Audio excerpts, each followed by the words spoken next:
பாபா ஓர் கருணாலயம், பாதம்தான் கமலாலயம். பாபா ஓர் கருணாலயம், பாதம்தான் கமலாலயம். சாயப்பா மேல் நம்பிக்கையும் பற்றும் கொண்டு அவரை வணங்கி வரும் சாய் பக்தர்கள் அனைவருக்கும் வணக்கம். நல்லதையே நினைப்போம், நல்லதே நடக்கும். உங்கள் அனைத்து வேண்டுதல்களும் நிறைவேற எல்லாம் வல்ல சாயப்பா உங்களுக்கு அருள் புரிவார். இன்றைய சாயப்பாவின் அமுத மொழியை கேட்போமா? அன்பு குழந்தையே, நான் எடுக்கிற முயற்சிகள் எல்லாம் அடுத்தடுத்து தோல்விகளாக முடிகிறதே என்று கோபத்தோடும் வெறுப்போடும் இருக்கிறாயா? ஒன்றை சொல்கிறேன், நன்றாக கேள் செல்லமே. நம்மிடம் இருப்பது நமக்கு சிறியதாக தோன்றினாலும் அதுவும் இல்லாதவர்களை பார்த்திருக்கிறாயா? பார்க்கும்போது தெரியும் நீ எவ்வளவு அதிர்ஷ்டசாலி என்று. வாழ்க்கையில் எப்போதும் தோல்விகள் மட்டுமே வந்து கொண்டிருக்காது. இல்லாததை நினைத்து கவலைப்படுவதை விட இருப்பதை கொண்டு முயற்சி செய்தால் உனக்கு சீக்கிரமாக வெற்றி கிடைக்கும். நாம் தான் நினைத்து கொண்டிருக்கிறோம் இந்த உலகத்திலேயே கஷ்டப்படுவது நாமாக மட்டும்தான் இருக்கும் என்று. மற்ற எல்லோரும் சந்தோஷமாக இருக்கிறார்கள், அவர்களுக்கெல்லாம் எந்த பிரச்சனையும் இல்லை என்று நினைத்து கொண்டிருப்போம்.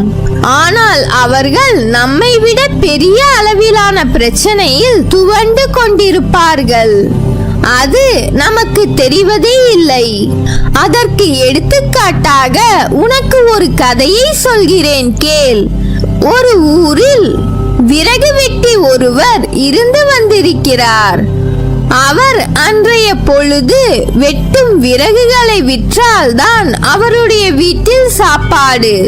தான் விற்கும் பணத்தில் அன்றைய சாப்பாடு மட்டும்தான் உண்ண முடிகிறது, மீதம் எதுவும் செய்ய முடியவில்லை. அந்த வேதனையில் இருக்கிறார். அப்போது அவருடைய காலில் நலிந்து நொந்து போய் இருந்த செருப்பும் அறுந்து போகிறது. அவரும் அதை எப்படியாவது சரி செய்து போட்டு விடலாம் என்று முயற்சி செய்கிறார். ஆனால் அங்கே அது எடுபடவில்லை.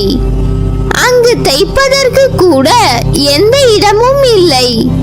அந்த அளவிற்கு அங்கே முள்குத்தி எல்லாமே பீந்து போய் இருக்கிறது. இதற்கு மேலும் இதை பயன்படுத்த முடியாது என்ற அந்த விறகு வெட்டி அதை தூக்கி எறிந்து விடுகிறார். பிறகு வழக்கம் போல அவர் விறகு வெட்ட செல்கிறார். ஆனால் காலில் செருப்பு இல்லாததால் காலை முட்கள் பதம் பார்க்கிறது. அவரும் வேறு வழி இல்லாமல் வெறுங்காலோடு அன்றைய பொழுதை விறகு வெட்டி சமாளித்து விடுகிறார். பிறகு அடுத்த நாள் எப்படியாவது இன்றைய பணத்தில் செருப்பு வாங்கிவிட வேண்டும் என்று அவரும் நினைக்கிறார். ஆனால் கிடைக்கும் சொற்ப பணத்தில் அவர் வீட்டு குழந்தைகளுக்கான சாப்பாடு மட்டும்தான் வாங்க முடிகிறது. இப்படியே அடுத்த நாள் என்று மாத கணக்கை தாண்டி விடுகிறது. அந்த விறகு வெட்டியின் காலில் முட்கள் படாத இடமே இல்லை என்று சொல்லும் அளவிற்கு இருக்கிறது. அப்போது அவருக்கு கடவுள் மீது கோபம் வருகிறது. நான் உன்னிடம் என்ன கேட்டேன்? எனக்கு பெரிய ஆடம்பரமாக எதுவும் தேவையில்லை. இப்போது ஒரு செருப்பு வாங்குற அளவுக்கு எனக்கு கொஞ்சம் வருமானத்தை கொடு என்று தானே கேட்கிறேன். நான் ஒரு நாள் வேலைக்கு போகாவிட்டாலும் என் குழந்தைகள் சாப்பாட்டிற்கு கஷ்டப்பட வேண்டும் என்றுதானே நான் உன்னிடம் கேட்டேன் என்று அந்த நபர் கோபத்தில் புலம்பிக் கொண்டிருக்கிறார். நம்முடைய மனதில் இருப்பதை எல்லாம் கோவிலில் இருக்கும் கடவுளிடம் போய் கொட்டிவிட வேண்டும் என்று அந்த விறகு வெட்டி கோபமாக கோவிலை நோக்கி நடக்கிறார். கோவிலுக்கு வந்த பிறகு அவருக்கு அதிர்ச்சி கிடைக்கிறது. அப்போது அங்கே ஒரு நபர் 2 கால்களும் இல்லாமல் கோவில் வாசலில் பிச்சை எடுத்துக் கொண்டிருக்கிறார்.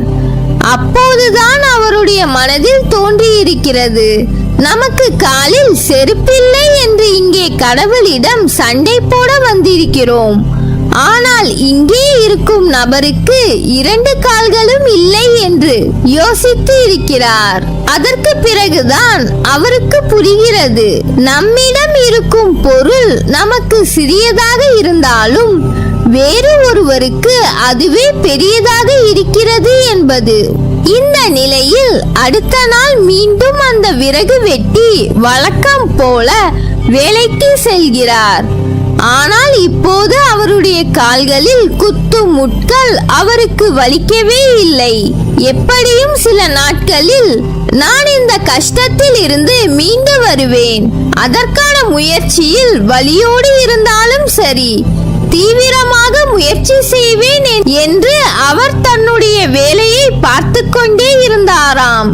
அதுபோலதான் செல்லமே, நாம் என்னதான் கஷ்டம் கஷ்டம் என்று சோர்ந்து போய் உட்கார்ந்து விட்டால் அந்த கஷ்டங்கள் நம்முடைய தலையின் மேல் கூடு கட்டி கும்மாளம் போட்டுவிடும். அதனால் அடுத்து என்ன செய்ய வேண்டும் என்பதை நோக்கி நாம் அடியெடுத்து வைக்க வேண்டும்.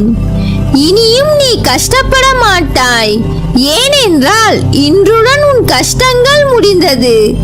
இனி நீ சந்தோஷமாக சிறப்பாக வாழ்வாய். மற்றவர்கள் ஆச்சரியப்படும் அளவிற்கு பணக்காரனாக வாழ்வாய். உன் மனம் போல் வாழ்க்கை அமையும். இத்தனை காலம் நீ பட்ட கஷ்டங்களுக்கு இனி விடிவு காலம்தான். நீயும் உன் குடும்பமும் நன்றாக வாழ்வீர்கள். இனி உன் காலம்தான்.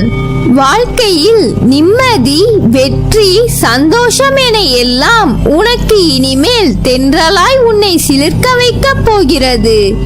எனது அற்புதங்கள் நிகழ்ந்து கொண்டே இருக்கும். என் உதவி உங்களுக்கு எப்போதும் கிடைக்கும். நான் செய்யும் உதவி அற்புதங்களாக வெளிப்பட்டு கொண்டிருக்கும். தாண்டி வந்த பள்ளங்களும் மேடுகளும் ஆழங்களும் எல்லாம் இன்றோடு முடிய போகிறது. உனக்கான வெற்றி காலம் ஆரம்பித்து விட்டது. என் உயிரான குழந்தைக்கு என்றும் துணையாக நின்று அரவணைப்பேன். பிறர் உன்னை உதாசீனப்படுத்திய நிமிடங்கள், துரோகம் மற்றும் வஞ்சத்தால் நீ சிந்திய கண்ணீர் அனைத்தும் வண்ணமயமான வெகுமதிகளாக உன்னை வந்து சேரப் போகிறது. இனிமேல் எல்லாம் ஏற்றம்தான். இது உன் சாயப்பாவின் சத்திய வாக்கு. உன் வாழ்விலும் வெற்றிகள் குவியப் போகிறது. கலங்காதே. உன் அம்மாவாக அப்பாவாகிய இந்த சாய்பாபா நான் இருக்கிறேன். எல்லாவற்றுக்கும் ஒரு நாள் காலம் வரும் என காத்திருந்த உன் பொறுமையும் நம்பிக்கையும் இனி உனக்கான எல்லாம் வரிசையாய் வந்து குவிய போகிறது. உலகத்தில் என்ன மாறினாலும் நகன்றாலும் உன்னை விட்டு ஒருபோதும் அகல மாட்டேன். உன்னோடும் உன் குடும்பத்தோடும் நான் இருக்கிறேன். நீ எல்லா செல்வ வளங்களை பெற்று சீரும் சிறப்புமாய் நிம்மதியான மகிழ்ச்சியான வாழ்க்கையை பெறுவாய். நல்லதே நடக்கும். நீ என் பரிபூர்ண அருளும் ஆசிர்வாதமும் அன்பும் பெற்ற என் செல்ல பிள்ளை.